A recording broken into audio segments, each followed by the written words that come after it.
Shemot, the beginning of the book of Exodus, the transition from family to nation.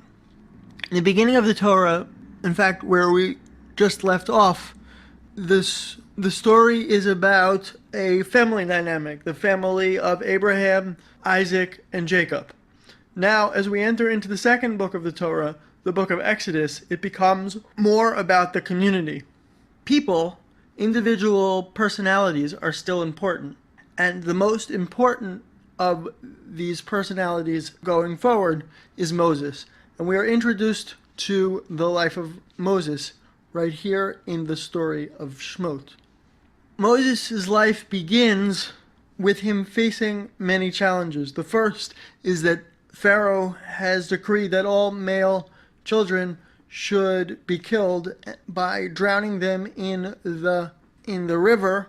And so he is saved from that by Miriam and then put into the river. The river that was supposed to kill him actually saves him, and he is rescued by one of Pharaoh's daughters, Batya, who raises him as a prince of Egypt, where he begins to learn about leadership.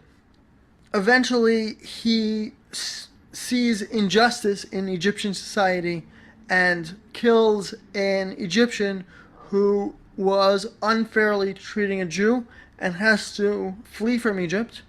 After fleeing, he first meets Jethro and his family and becomes a shepherd. It is at this point that he is brought to the mountain and sees the burning bush, a bush that was not consumed.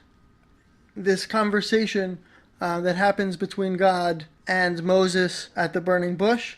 There are many different parts to the conversation, but the most interesting is a part of the conversation where Moses and God are speaking about what Moses should do, and he begs God to give the task to someone else because of his speech impediment.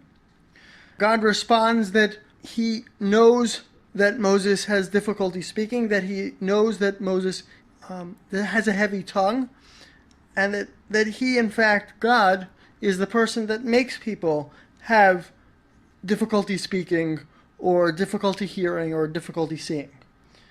One would think that at this point, if this speech was really a problem, God would solve the problem by eliminating Moses' speech impediment, but instead, he encourages Moses to reach out to his brother Aaron, and together Aaron and Moses will go to Pharaoh to do God's bidding.